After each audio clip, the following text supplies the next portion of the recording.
Hello and welcome to Inside Sports. I'm Wes Decker. So glad to have you along this week. It's a busy time of year. Before the show is over, soccer and volleyball playoffs. We'll bring you up to date there. But we delve into football first, wrapping up Week 10, and then we have a preview of the Boonesboro playoff game to come. And joining me for all of that, Herald Mail insider Bob Parsaliti. Welcome to the show, Bob. Thanks for having me on. Let's begin with wrapping up the Week 10 games first. And we'll start with St. James, who goes to Manchester Valley, comes away with a 42-9 victory, and the Saints capitalized on their opening possession of that game. 7 plays, 5 of them runs by quarterback Cole Menas, including a 55-yarder down to the 11-yard line of Manchester Valley. The 2 plays later set up a touchdown by John Mechie. And even though Manchester Valley would answer right back, after that, it was all Saints in that game as St. James goes on to its 7th win of the year. And we've talked about Menas during the course of the season since he took over for Tyler Raymond. And this was maybe his best game so far. His stats, 8 out of 15 passing. Yes, he had an interception, countered it with a touchdown, 175 yards through the air. But then that dimension that he brings to the offense, 24 carries, 281 yards, and 3 touchdowns. Well, that was one of the things when I talked to him about taking over quarterback that he was kind of happy with, that he was able to run with the ball. He was afraid of being just stuck back there to throw passes, and he wanted to be able to run a little bit. And he proved to be a very big dimension to them with that. And if not for anything else, it made people kind of respect the ability that he could do that, to give him more time to pass the ball. So, and when he passes the ball, he has a lot of weapons. And he was involved in what may have been the play of the year. Menas to Mechie to Chase Osinga, hook and lateral right before the end of the half, 49 yards for a touchdown. Tremendous play. It was Andy Mason, sports editor of the paper, saw that and he put it up on our Facebook site as play of the year. It was pretty. But man, I was looking at that stadium. It looked like they were playing in an indoor arena. Yeah, it was pretty dark there too. There weren't a lot of lights on, so pretty good eyesight to pull that off. But great play by the Saints, who win their 7th game for the first time since 2005 in a season, and they go on to average over 45 points per game, and they allow just 22 per game, 14 more on the offensive side, 13 less on the defensive side. Obviously, that added up to a tremendous season for them. Williamsport over Clear Spring, 57-20, lots of points on the board there, and junior running back Kayvon Carter scored 33 of them all by himself. He's our Buffalo Wild Wings Player of the Week. He carried the ball 19 times for 259 yards, running for 5 touchdowns, including one of the most unlikely to succeed that you would ever see, but it succeeded as Kayvon made it work. He also scored on a 2-point conversion, in addition to returning a punt for a score, and oh, by the way, kicked an extra point too. Pretty good finale to the season by Carter and the Wildcats with a 37-point win. Well, Tim Small, the coach over at Williamsport, keeps talking about how much talent Kayvon has and how he's going to be somebody to reckon with from here on out. And he kind of made a statement, I guess, on Friday night. Yeah, I think that's fair to say, as the Wildcats improved to a perfect 13 for 13 now against Clear Spring. By the way, the Blazers season ends on a 6-game losing streak as they failed to send one of their all-time greats out on a winning note. Senior running back Joe McCoy used sparingly in that game, but did score a touchdown, went over 1,000 yards for the 3rd straight season. Yeah, well, Joe is a tough competitor. And, this wasn't the best of years between injuries, and he really didn't have a line in front of him this year, but he still managed 1,000. Yeah, and I think all in all, he just toughed it out. And you could see some flashes of Joe when he's healthy in that game, but just not enough for Clear Spring as they close out the year with just 2 wins. Hancock also finishes the year with just 2 victories, losing to Berkeley Springs 40-0. The Panthers bookend their year with decisive shutout losses, and they wind up with that 2-8 mark. South Hagerstown, North Hagerstown. You covered the game on Friday night. I think anybody who looked at that setup for that game said, yeah, it's the 60th all-time meeting. Lots of strange things have happened in this series over the years, but this one is probably a landslide in South's favor. Didn't exactly play out that way as they just win it 14-0, but you see on the South side a little of what they did all year long. Methodic offensively, effectively enough to win the game, and when they needed to play good defense, they were able to get it done. Well, I think that the microcosm of that whole game was the 4th quarter, because North got the ball with 1:32 left in the 3rd quarter and kept it for almost half of the fourth quarter and didn't score. Their longest drive of the season. And they ended up giving it up on the 3-yard line. And South ends up running the clock out, going all the way down to the 1, and electing not to score with 28 seconds left, letting the clock run out. So there was people moving up and down the field, but it was only 2 possessions. And that's South's game right there. That was South's game right there. And I mean, for their second touchdown was one of those types of drives too. So, I mean, they were, like I kept saying, to me, they were the most consummate high school ball control team I've ever seen. A remarkable season, and again, you talk about the youth on that team. It's the 18th shutout in series history there. Tim Townsend factoring in with a touchdown run and a touchdown pass. Obviously, just a sophomore at quarterback. Senior Lincoln Akubu with a huge game, receiving 9 catches for 120 yards and a touchdown. Also intercepted a pass. And North, as you said, a big play. I mean, they keep the ball for 6 minutes and 43 seconds. Over more than half a quarter, as it turned out, but then South comes up big at the end. And some of the keys in the game, North Hagerstown just 3 of 11 on 3rd and 4th down, while South executed much better, going 11 of 15 on 3rd downs in the game, and South has now won 4 straight in the series. The bad news for South, they knew that it was an iffy proposition, but they knew they had to win to have a shot at the playoffs, and it just didn't quite work out, but they wound up 7-3 on the year. Well, the big shot was when Oakdale knocked off Tuscarora, and that was probably the death knell right there. Yeah, that's one of those that you probably did not see that one coming, although those are 2 teams who are going to the playoffs anyway, but you just never know how that's going to shake out. But for South, again, just a real banner year. North finishes 2-8. And speaking of spectacular years, Boonesboro's season will continue. We knew that going in, locked into the 3rd spot in the 1A West playoffs, and the Warriors just continue to score points. They beat Smithsburg 68-40. Might be a little concern on the defensive side. We'll talk about that a little bit coming up, but the Warriors offense just firing over some leftover ammo from the week previous, especially early on, building a 23-0 lead at the end of the first quarter and going on to the 4-touchdown win. Brooks Keller, real solid game for Boonesboro, and I think that bodes well going forward, throwing for 3 touchdowns and running for another. Well, I think they've really evolved offensively because you've seen Keller come in and do a little bit more than he was at the beginning of the year. They Keegan Bowles has been really big. You know, Jake Hardy jumps in there a little bit. You know, everybody else is starting around, and you know, you still have Zach Grams. yeah, and Stephen Smothers coming back is another dimension within that offense. But itself. It adds a lot of different things to that offense, which makes it that much tougher to defend. It'll be interesting to see what happens down the road, though. Yeah, Smithsburg's season ends at 3-6, but not without a Herculean effort by Colby Johnson, who ran for 4 touchdowns in his final high school football game. So Boonesboro 9-1 after its 6th straight win and headed to the playoffs to take on Allegheny. Boy, that sounds familiar. Sounds like last year, but they'll be in Cumberland this time around on Saturday afternoon. When we come back, we'll sort of set that game up for you. Stay tuned. More Inside Sports just ahead. Champions are not merely born. They're forged in the crucible that is flag football. With equal parts turf, pigskin, and heart. That's why Buffalo Wild Wings donates to boys and girls clubs across the country to not only help thousands of kids learn about teamwork on and off the field, but to help them fulfill their destiny. To shred defensive lines, terrorize the secondary, and emerge bonded as true champions. At Hagerstown Ford, we charge less, period. We're the largest Ford store in the tri-state area. #1 for only one reason. We charge less, period. Hagerstown Ford delivers. We'll bring your new ride to you and do the whole deal sitting at your kitchen table. Easy peasy. Get more for your trade, easy on-the-spot financing, and the lowest prices on the East Coast guaranteed. And if we can't beat their deal, we'll buy that car for you.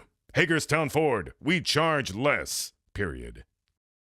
Welcome back to the show. Well, last year it was a classic between Boonesboro and Allegheny in the playoffs. 1A West, a semifinal at Boonesboro, scoreless through regulation, goes to overtime. Boonesboro kicks a field goal.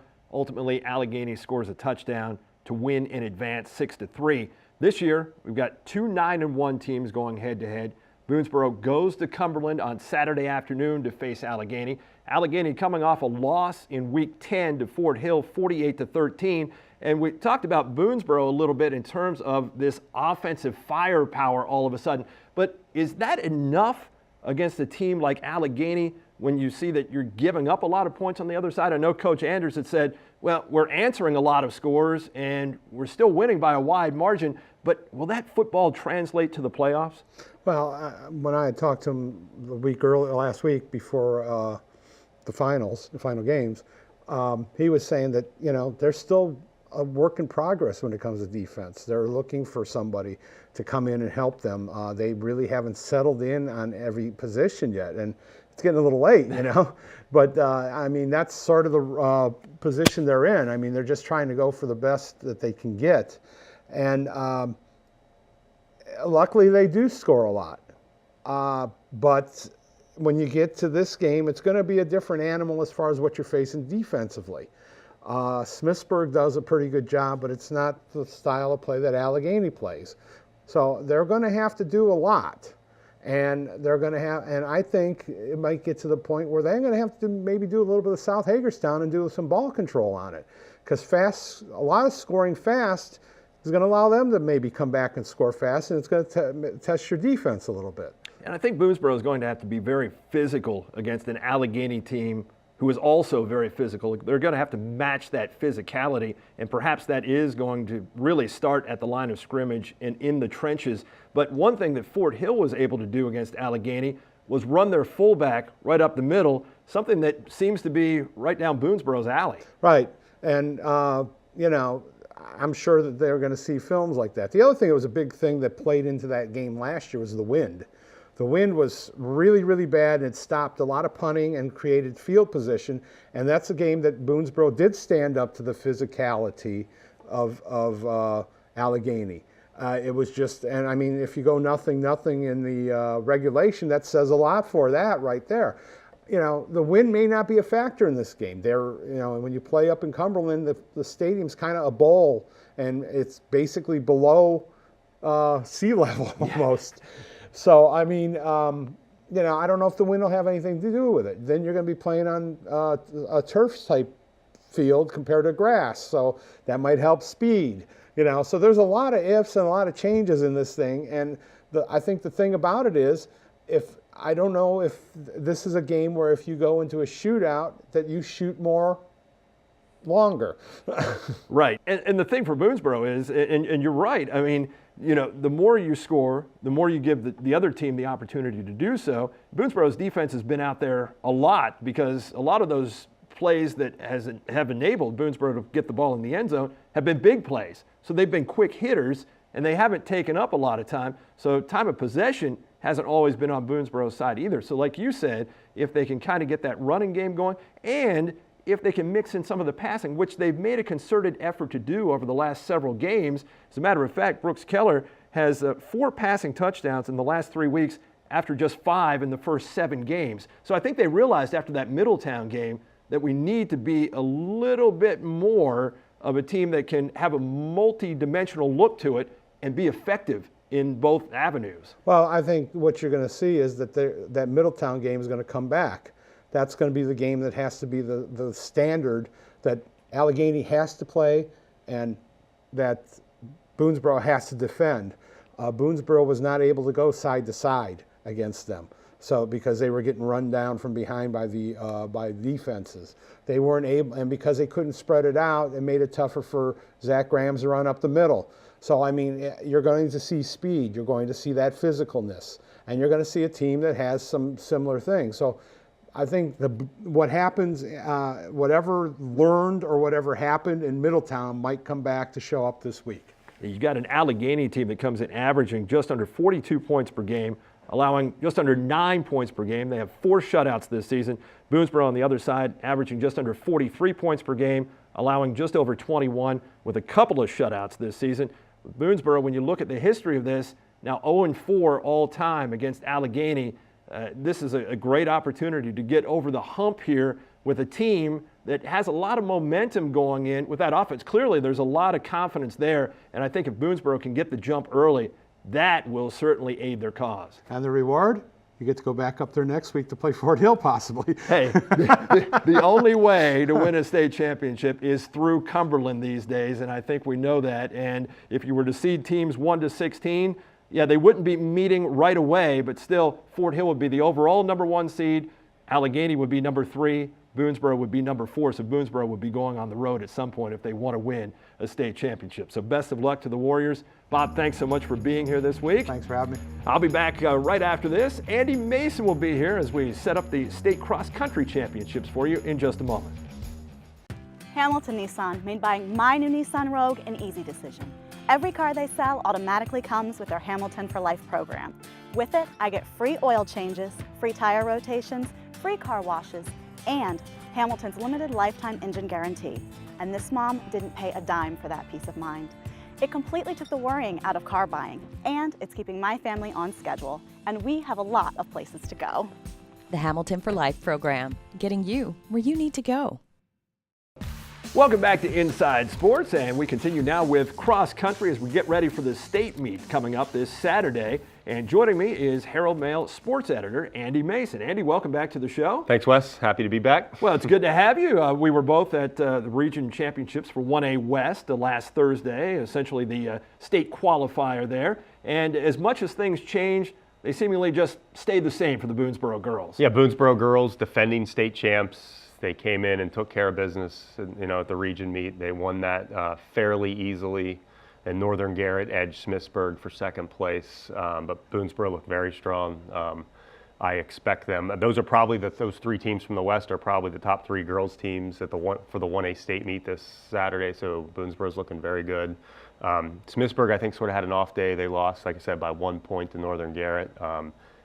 They're better than that. I predict they'll get second at states. Boonesboro really messes up. Maybe Smithsburg will be there to capitalize, but I don't see that happening. I think Boonesboro is going to win the state title, and Smithsburg will get second.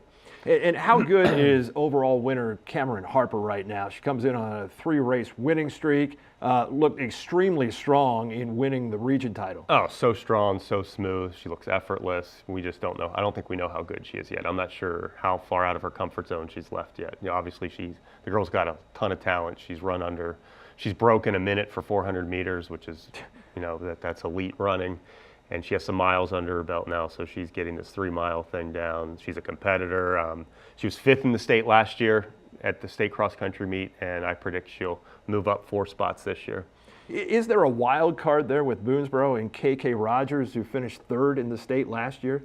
Yeah, well, she's obviously KK, Caitlin Rogers, is a very good runner. You can't finish 3rd in the state without being a good runner. She has not shown that form yet this year.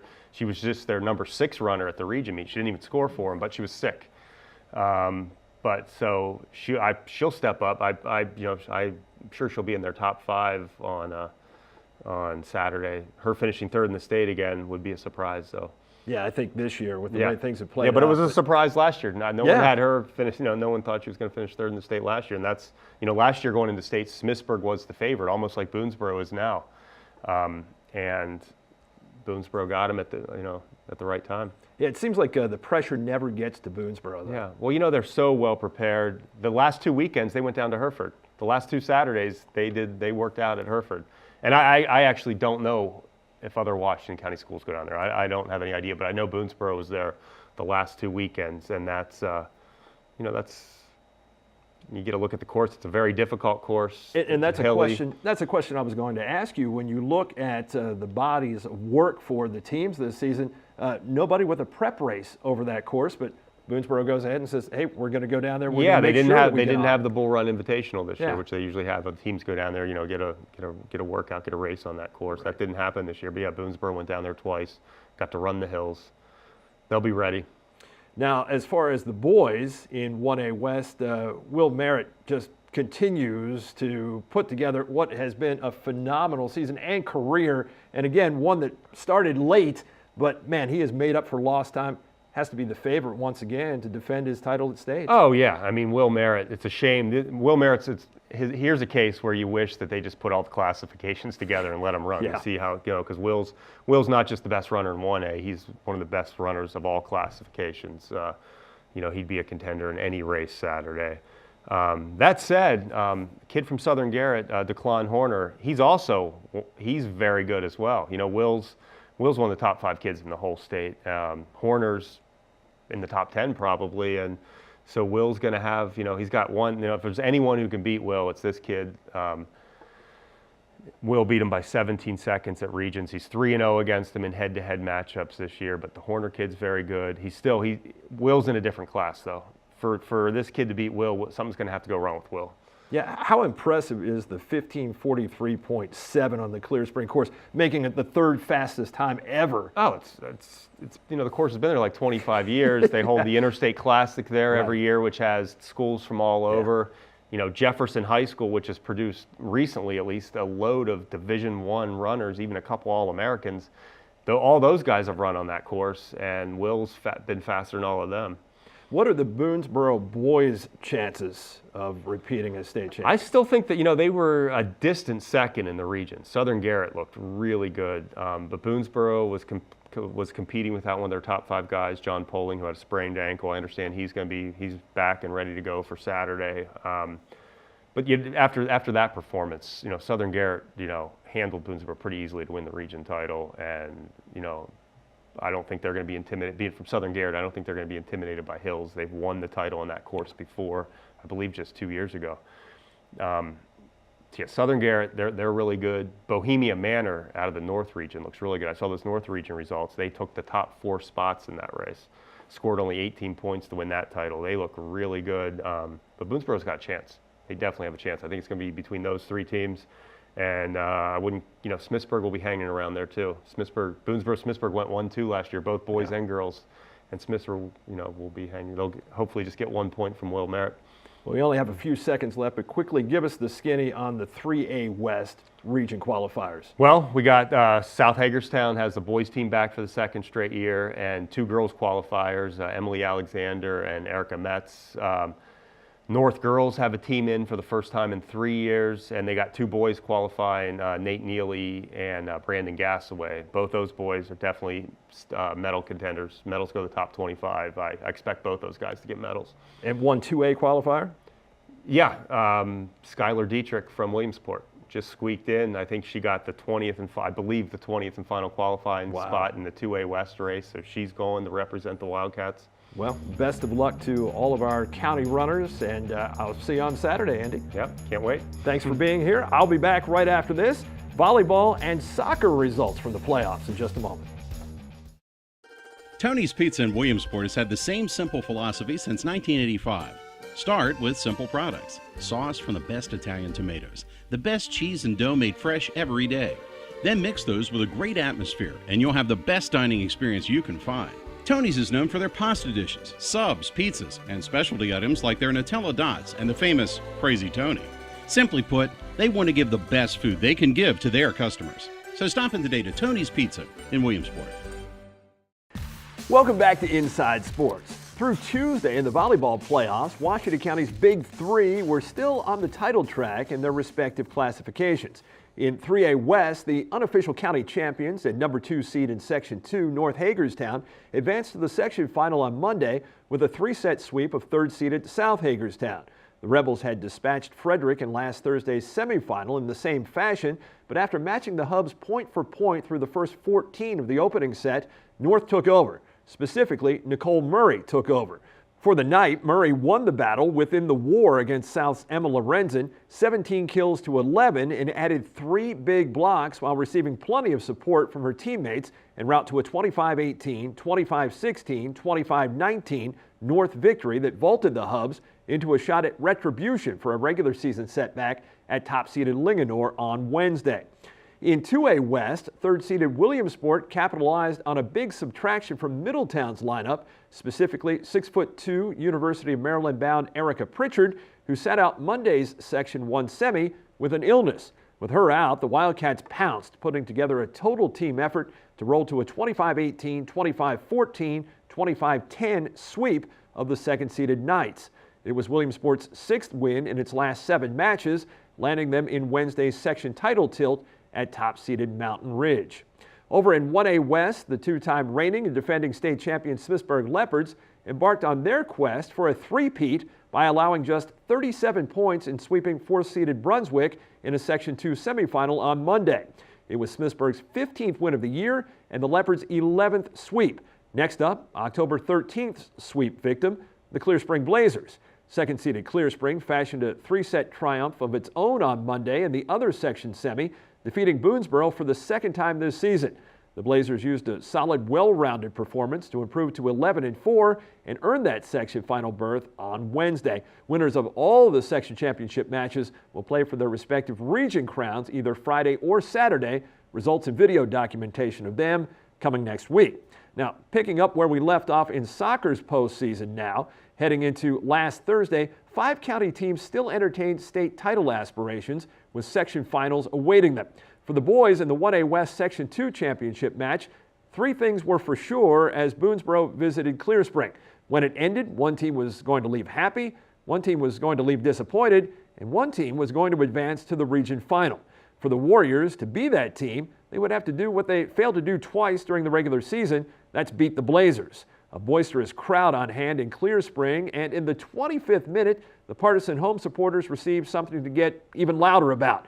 Jarrett Lozich cashed in Nick Faith's cross to give the Blazers the all-important first goal, the only one either team would put on the scoreboard in the first half. Boonesboro picked up the pace after intermission. The best Boonesboro chance resulted from Noah Iger's cross to the head of Jordan Kimball, but into the hands of Colin Holterman in the 59th minute. And when the final whistle blew, the Blazers celebrated a 1-0 section final victory and a berth in Tuesday's region championship match, which they would host against Fort Hill. And to say it was physical is like saying Donald Trump winning the presidential election is a slight upset. Joe Miko's penalty kick goal in the 27th minute got the Blazers on the board and tied the match at 1. Then in the 49th minute, Miko retied it with another penalty kick.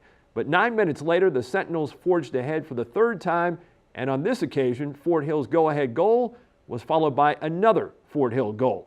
And with the outcome now in little doubt, frustration boiled over, and we were reminded why in soccer games they're actually called matches, and in this case, more of one of the wrestling variety. Despite a late goal by Lozich that made the final score 4-3, Clear Spring comes up 1 game short of advancing to the state semis. The county champion Blazers finished the year 14-3-1. Meanwhile, the county runners-up from Williamsport also came up short of moving on. The Wildcats were ousted Friday in the 2A West Section 1 final at the hands of defending state champion Middletown 4-0. Williamsport closes the year at 13-3-1. Now, as for the girls in Friday's 1A West Section 2 championship, the Lady Wildcats attempted to defeat Smithsburg for the 3rd time this season, following a pair of earlier 1-0 victories over the Leopards. This time, however, it was Smithsburg's time, and the resulting 1-0 final went the Leopards' way. Bailey Grove scored the game's only goal as third-seeded Smithsburg won its 5th in a row, while halting Williamsport's win streak at 11, thus ending the county champ season with a mark of 14-3. So it was on to top seed Mountain Ridge on Tuesday night for the Leopards, with the region title and avenging a regular season loss to the Miners hanging in the balance. And Smithsburg looked like a team on a mission. In the 6th minute, Riley McKinnon's free kick found its way into the net, and the Leopards found themselves in front of the defending region champions. Smithsburg kept the pressure on by maintaining consistent possession, but Mountain Ridge scrambled to turn away a pair of quality Leopard scoring chances just 3 minutes apart as the score remained 1-0 until the 26th minute. And it took a picture-perfect execution by the Miners to send the match to halftime even at a goal apiece. It stayed that way until the 58th minute when Kara Poole curled this free kick around the wall and it squirted free for a Hannah Spinks tap-in, originally called a goal, but after a conference, ultimately ruled offside and waved off. But 9 minutes later, the Leopards would score one that counted. Off McKinnon's free kick, Cheyenne Hunsberger ended up with the bouncing ball on her foot not once, but twice, and the second time was the charm.